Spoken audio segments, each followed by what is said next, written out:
Welcome back, folks. We got another great show for you today. We're joined today by a powerhouse in the industry, Ian Giles. His reputation precedes him, and he's here today to talk to us about something a little different of the state of payroll, right? Welcome to the show, Ian Giles. Thanks very much, Brian. It's really great to be here today. I'm looking forward to this one. I love talking about payroll. It's my life. I've made a living out of it for the last 25 years. It's something that not a lot of people think about. They get paid at the end of their payroll cycle. They're happy bunnies because their money's in the bank. They can pay the bills and all that kind of stuff. There's a huge amount of work that goes into it. That's right. Under the radar. Yeah, that's right. That's exactly right. And before we get into your story, Ian, Walter, how you doing today, sir? I'm doing great. I'm excited. I'm excited for Ian to be with us, give us a part of his valuable time, and to learn more about him and to discuss the state of payroll as we stated, because I think it's important to discuss these things. Absolutely. So tell us, Ian, how'd you get into payroll? We always love hearing origin stories. I don't think my story, the whole of my story, is probably different to a lot of people, but I don't think the start of my payroll career is different to anybody else. There isn't careers fair. There isn't a payroll stand at that imaginary careers fair. I fell into it just like everybody else. I mean, I would say that I was invited into payroll. I started out in the cinema industry. I opened new cinemas. I did red carpet events. I got to meet all kinds of people. One of my claims to fame is that I got to look after Richard Attenborough for the day many years ago. I then got into recruitment, moved away from all that glamour, and ended up putting in probably 1,000 temporary workers a day into clients' warehousing, distribution centers, and payroll was a very large part of that. I was asked to become the payroll manager, and the rest, quite frankly, is history. Back in the day, payroll was very different. It has come along in lots of ways, but we're still behind so many other functions within business, and it's time to get our seat on the table. Yeah, absolutely. Yeah. Absolutely. And for the listeners who don't know, Richard Attenborough is a famous actor, right? And he was, from what I could see, he was in Jurassic Park, for the folks in the US would know, but many movies to his claim. So that was very cool. That's awesome. That's awesome. So tell us, what is it that motivates you to talk about the state of payroll? Because me and Walter were talking about this, and he felt like you had a very different take on what you wanted to share with us and really the payroll community. I mean, absolutely. I mean, I've worked in all manner of businesses, startup and matrixed environments. I've worked in retail and beauty through to aerospace. And I suppose there's one thing that really rings through in absolutely every single part of that. We're seen as a necessary function, something that has to be there to get people paid. We have, like I say, we've come a long way. We no longer need to work in offices. We work in a hybrid fashion. We work in a remote fashion. I remember going back to the day where payroll had its own tiny little office, or it was at the back of a much larger office. We sat in a classroom style environment. Nobody could enter the payroll domain. All of our screens faced away from everybody. That's right. We were the people that were never invited to the party socially or at work. Yeah, it is the way. And we're seen to be quite miserable, which I don't really think is the fact. We are so busy making sure that this big magic red button that doesn't exist gets pressed so that everybody gets paid. It's full on all the time. And that's the way it is. So I want people to talk about PayPal. I want people to realize what goes into it. And there are very few voices in payroll at this moment in time who are telling people how difficult it is. I have lots of conversations because within my current role, I don't do payroll. I haven't done payroll for a number of years. I sit within brand and communications in marketing. I get to talk about payroll every single day of the week, which is absolutely fantastic. I get to put out a huge amount of content in terms of blogs and articles and that kind of thing. And it is what people want to hear. Yep. Payrollers, if you've been within a single business for a long period of time, I think people get set in their ways. They accept and tolerate what they've got. The only people that they complain to are their families when they go home. I've had a really bad day. You wouldn't believe what I've had to do, but they're not telling their bosses. They're not telling the right kind of stakeholders that there are things that we can all do to improve. Nobody's saying every business in the world has to go out and spend $5 million on the latest, greatest, shiny tool that's out there. There are lots of things that we can do. Defining roles and responsibilities, creating standard operating procedures, current state assessments. You don't know how you can improve if you don't really know what you're working with. And that's one of the big things that really is something that I'm trying to get out there. I've gone into businesses, and within the first 12 weeks, I do a current state assessment. This is what you've got. These are the things that you could be doing. And we start working with them. Lots of people also don't understand that there are, myself, you guys probably as well, and lots of others, look at payroll in terms of its maturity. How mature is it? Lots of payrolls are immature, and that's the first stage. And then you get into reactive.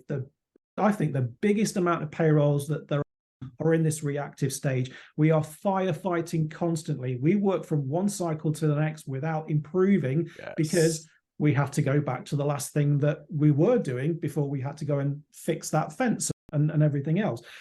Trying to get to a controlled payroll is where you need to be getting. And then the gold standard, a strategic payroll. We have the ability within payroll to drive businesses. Where else in a business can you get the information that payroll has? HR, hand it to payroll, but it's not complete at that point in time. We run the gross to net calculations and everything in between. We are best placed to advise businesses on the direction of where they want to go. That's absolutely right. I love it. Right. You have to go on record. And now I think folks get tired of hearing me, because I've actually said this very recently, the maturity part. And I know the boss I said it to was a little uncomfortable when I said it. I said, hey, this payroll process is very immature. And I know he was uncomfortable because it was his baby for a bit, but it was okay. We worked it out and we grew and we were able to improve. And I mean, I love what you're saying, because you're right. It's maturity. It's being stuck in reactionary cycles where you're only reacting. You're only putting out fires. There's some days where we're only firemen. And the gold standard is strategically processing payroll. Man, I love it, man. Thank you so much. It is, absolutely. I mean, I've presented this to clients as well as prospective clients. It is quite provocative, but it's provocative in a good way. You would think that it would really not be what they're wanting to hear. It would be quite detrimental to the conversation that you're having. But I actually think it's a light bulb moment. And I hate the term journey because it sounds American Idol and it sounds X Factor, but you do actually realize at that point in time how far you've got to go. And it's not until then you realize that we are doing this, we should be doing that, we're not doing that, and we've not considered it. I had a conversation with somebody not very long ago, and they were actually taking a business case to their stakeholders. And I said, have you considered this? Have you thought about doing that? And I gave them ideas that they'd not thought about. And it, again, just going back to having the right conversations with the right people at the right point in time is really important. For me, if you're trying to build something, discovery is the biggest phase. If you don't get it right, you are never going to end up with the product that you want or that you deserve. Absolutely. Absolutely. Now, so then what do you think is right with payroll that we can leverage and to build our business cases, to push our business cases along? So I think that the pandemic was absolutely horrible for so many people on so many different reasons, but it has bred technology like we have never seen before. It's been absolutely great. Businesses have had to step up to the plate, and they have had to deliver to their employees in a different kind of way than ever before. you can take the logistics side of making sure that people are able to work at home, but offering them a different back office service and function is completely different. The amount of technology that has come out of that is just completely unprecedented. We've been working with systems, that have been out there for a very long period of time. If you take payments, for example, payroll payments were never really intended to actually go through the banking system or anything like that. There are lots of different ways of doing that now, and I work with a business that is spearheading the way that we actually pay people from the very, very beginning of the employee experience, the onboarding, all the way through to the payment side of things in a single platform. No additional handoffs, no additional third parties, no cross-border complications, no currency issues, and all of those kind of things. This form of technology is definitely where we are heading now. And the problem with that is not everybody is investing in it for a couple of reasons. They're holding on to the past. Yep. They're not talking to the right people about what is out there, and there is a fear of change. Yeah. Payrollers can be skeptical dinosaurs. For sure. I've been there myself. We do not like change. Payroll implementation it's not a small something. It's something that needs to be considered with a huge amount of thought, particularly when you start getting into the larger populations. These projects are multifunctional, can take a huge period of time to come to reality.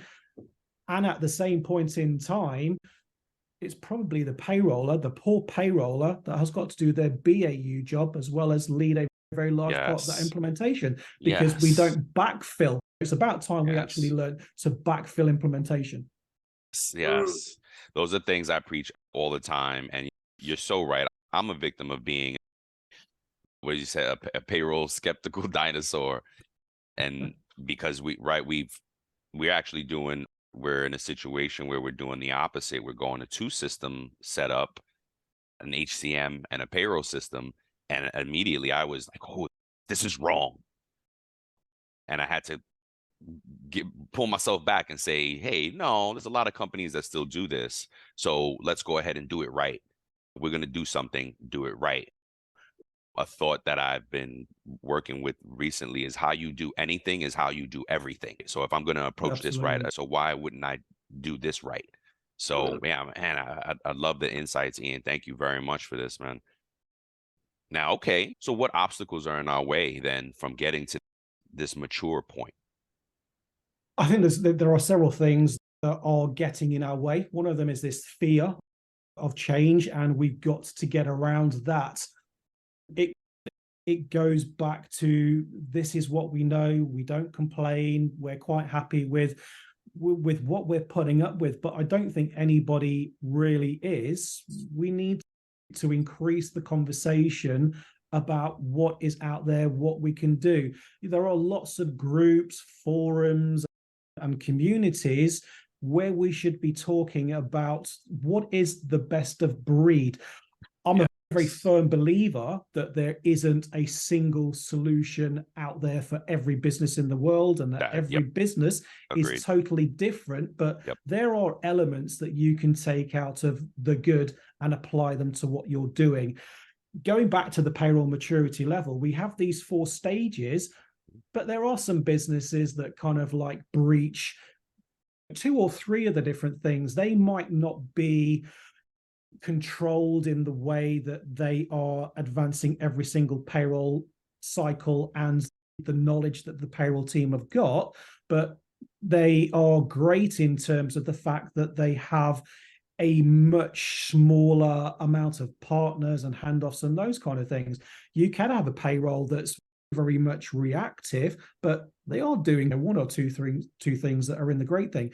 To me, that gold standard of payroll means you have shaved time off your processes, you have improved the knowledge within your business, you are working with partners and not vendors, which is really important. Yes. So we can all sell something, but can you work with somebody who is going to advise you, somebody who is going to tell you that something is happening in the world of payroll that will affect you? That's how you lead change.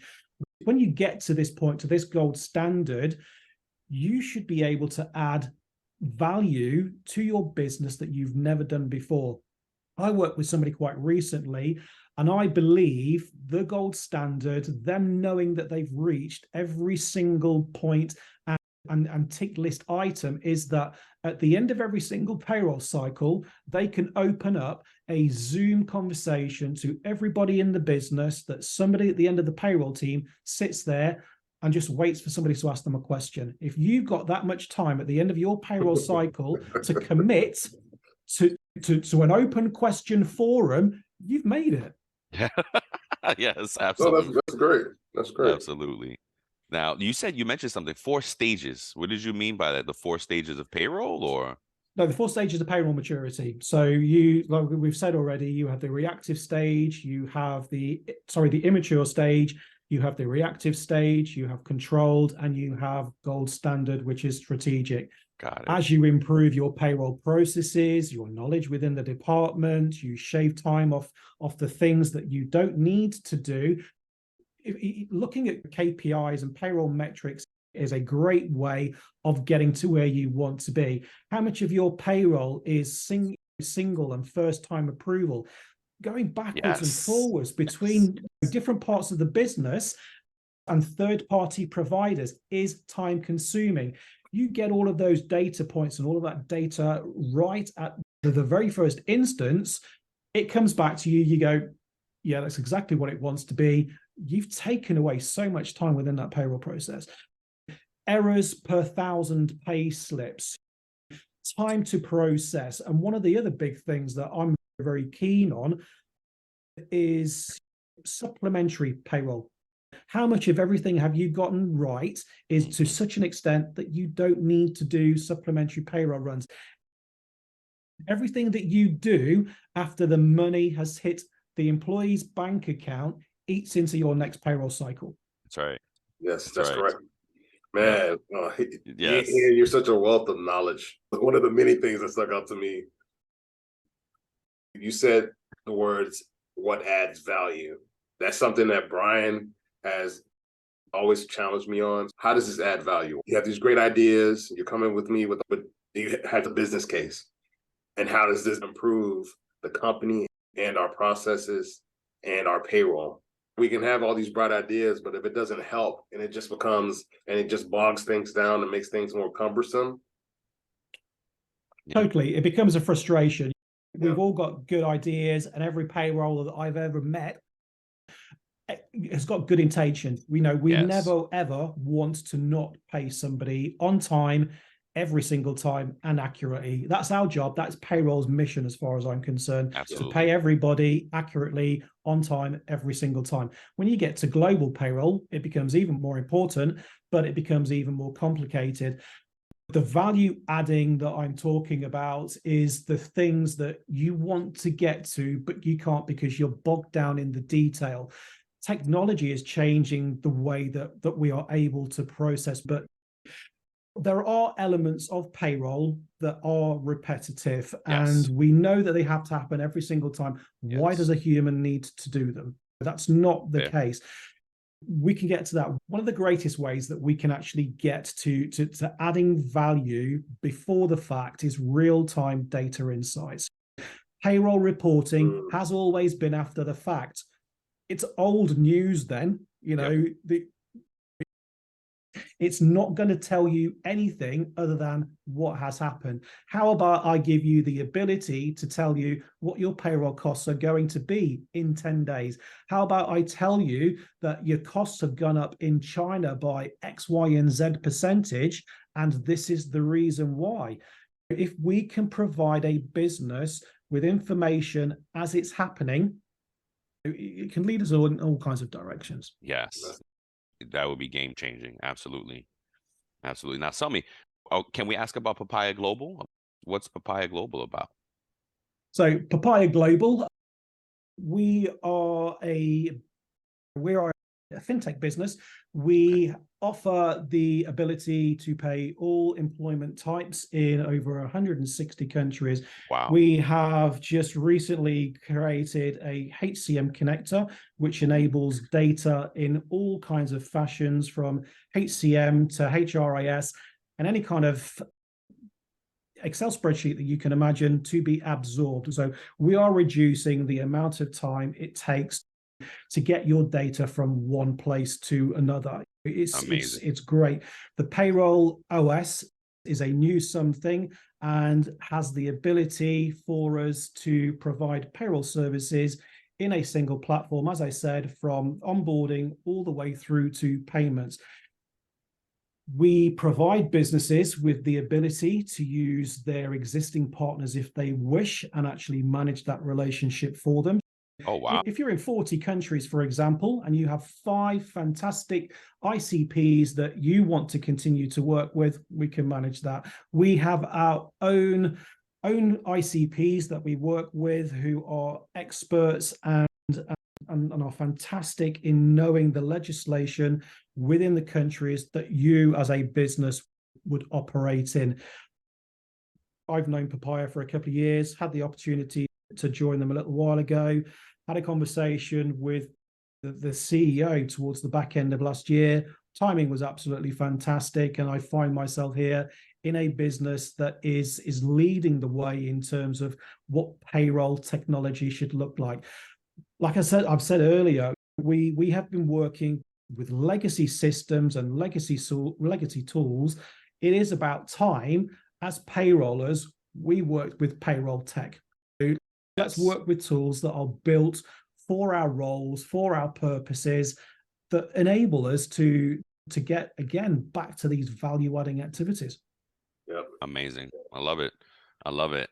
And now, 2 more questions before we let you go, Ian. I noticed on your LinkedIn that you had a degree from Worcester for payroll management. Is that right? Yes. So in 2015 and 16, I took a payroll degree through the Chartered Institution of Payroll Professionals, which is a chartered institution in I'm familiar. UK. Yep. So I managed to not have to do the first year of the degree because of the experience that I got within the industry. So yeah, with a full-time job, growing children, I decided to take a degree. That's cool. I love it. Felt like a fantastic idea at the point in time that I did that. But yeah, it's opened doors. It's really interesting because you not only do you get to kind of see what's going on within payroll, there is a very large element of the soft skills. I wrote an article for LinkedIn not a million years ago about the essential skills for payroll professionals. Everybody thinks we're moving data around the place and getting people paid, but we are project managers. We herd cats. We do all kinds of things that people don't understand and appreciate. We're also people leaders and all of those kind of things as well. So this was a great something. I sat exams, I wrote papers, I did a dissertation at the end. Nice. And a lot of the people that I'm connected to have the same qualification. It is a great opportunity to learn a more in-depth side of payroll. That's right. Something we're advocating for and looking into on the US side. That's why I was curious, because we don't yet have a payroll degree program in the US. So I'm excited to see that it is happening. And always been looking at the UK and Australia. You guys are progressive with payroll, and it's so amazing. And honestly, we're following the lead. So please keep it up. Please contribute. Please keep contributing. You're one of our idols. We follow you in this game as well. So we're, again, honored to have you. And then before we go, what we'd love to ask our payroll folks is, what advice would you give if there's one little nugget you had to give to a payroller? What would you leave them with?